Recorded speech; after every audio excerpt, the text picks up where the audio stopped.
तो बात करने वाले हैं क्लास 10th के साइंस के वीवीआई ऑब्जेक्टिव क्वेश्चन के बारे में, ठीक है। तो चलिए आज का पहला सवाल देखिएगा। बोला कि प्रकाश के परिवर्तन के कितने नियम हैं। तो प्रकाश के परिवर्तन के 2 नियम है, ठीक है। अगर अपवर्तन का भी पूछेगा तो 2 ही नियम होगा। प्रकाश के परिवर्तन और अपवर्तन दोनों का दो नियम है, ठीक है। ऑप्शन नंबर आपका बी बिल्कुल सही आंसर हो जाएगा। उसी क्वेश्चन को इंग्लिश में करके दिया है, how many law reflection of light, तो उसी को इंग्लिश में करके दिया, ठीक है। तो उससे तो आपको तो हिंदी में बिहार बोर्ड से दिए तो हिंदी में ही होगा। अगर अगला देखिएगा, अगला सवाल देखिएगा। वायु में गमन वायु में गमन प्रकाश की एक किरण, ठीक है। वायु में गमन करती है प्रकाश की एक किरण, जल में तिरछी प्रवेश करती है तो यह किरण, बोरा की किरण किधर की ओर झुकेगा। देखिए पहले देखिए, मान लीजिए कि एक माध्यम है, ठीक है, सघन माध्यम है और प्रकाश है जो कि आ रही है, ये तिरछी आ रही है, तो ये अभिलंब है, तो ये किधर की ओर झुकेगा। कहने का मतलब होता है ये किधर की ओर झुकेगा, ये अभिलंब है तो किधर की ओर झुकेगा, प्रकाश तिरछी आ रही तो यहाँ से अभिलंब की ओर झुक जाएगा, ठीक है। तो ऑप्शन नंबर ए आपका सही आंसर होगा, अभिलंब की ओर झुकेगी, ठीक है। अभिलंब से दूर नहीं हटेगी, अभिलंब की ओर झुकेगी, ठीक है। तो ऑप्शन नंबर ए आपका बिल्कुल सही आंसर हो जाएगा। अब देखिएगा तीसरा सवाल। निम्नलिखित में से किस लेंस को अपसारी लेंस कहते हैं। यहाँ पे ध्यान दीजिएगा, अपसारी बोल रहा है, ठीक है ना, अपसारी बोल रहा है। तो अपसारी लेंस में पूछेगा तो अवतल लेंस हो जाएगा, ठीक है। अगर अभिसारी पूछता, अभिसारी, तो आपका सही उत्तल हो जाता है, ठीक है। लेकिन अपसारी पूछा, अप से अवतल हो जाता है, ठीक है, लेंस में। तो अवतल लेंस होगा, अपसारी लेंस पूछ रहा है। तो अगला देखिएगा चौथा सवाल।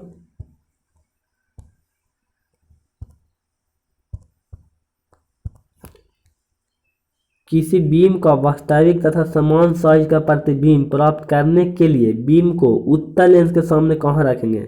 उत्तल लेंस को बोला है, तो देखिए लेंस तो इस प्रकार से उत्तल होता है, तो यहाँ अगर वास्तविक प्राप्त करना है तो आपको केंद्र पर रखना होगा, वक्ता केंद्र पर। कहा कि जहाँ रखिएगा जहाँ ही बनेगा, वक्ता केंद्र पर रखिएगा तो वक्ता केंद्र पर ही बनेगा, तो और समान साइज का बनेगा, ठीक है। तो ऑप्शन नंबर आपका बी बिल्कुल सही आंसर होगा।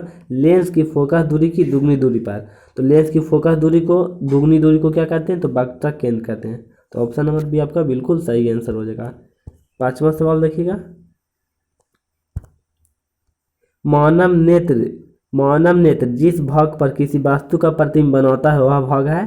तो देखिए मानव नेत्र की आंख में कहाँ प्रतिबिंब बनता है, तो दृष्टि पटल पे बनता है, ठीक है। दृष्टि पटल पे बनता है, इसको आइरिस बोलते हैं और इसको पुतली, ये कॉर्निया है, ठीक है। तो दृष्टि पटल पे हो जाएगा। इंग्लिश में देखिएगा तो आपको समझ में चलेगा, रेटिना पर बनता है, ठीक है। किस पे बनता है, तो रेटिना पे, आप जानते होंगे इंग्लिश में, उसी को दृष्टि पटल बोलते हैं, ठीक है। अगला सवाल देखिएगा छठा। किसी माध्यम में के अपवर्तनांक यू का मान होता है, तो साइन आई बटा साइन आर होता है, ठीक है। इस साइन आर बटा साइन आई नहीं होगा, साइन आई बटा साइन आर होगा। ऑप्शन नंबर ये आपका बिल्कुल सही आंसर हो जाएगा। अब अगला सवाल देखिएगा सातवां। किसी लेंस का आवर्धन का एसआई मात्रक है, निम्न में से कौन है, निम्नलिखित में से। तो आवर्धन का पूछा, ठीक है। तो आवर्धन का मात्रक नहीं होता, क्योंकि जब ऊंचाई में प्रतिबिंब की ऊंचाई में भागा देते हैं वस्तु की ऊंचाई से, तो मीटर से मीटर काट जाता है, ठीक है। तो मात्रा का विहीन हो जाता है, ठीक है, मात्रा यूनिट लेस हो जाता है। तो ऑप्शन नंबर आपका डी सही आंसर हो जाएगा, मात्रा का विहीन होता है, ठीक है, इसी को यूनिट लेस बोलते हैं। अगला सवाल देखिएगा। तारों का टिमटिमाना प्रकाश के किस घटना को दर्शाता है। तो तारा टिमटिमाने का कारण है प्रकाश का अपवर्तन, ठीक है। अपवर्तन की क्रिया से ही, प्रकाश का अपवर्तन की क्रिया से ही तारे टिमटिमाते हुए प्रतीत होते हैं, ठीक है। तो ऑप्शन नंबर आपका बी बिल्कुल सही आंसर हो जाएगा।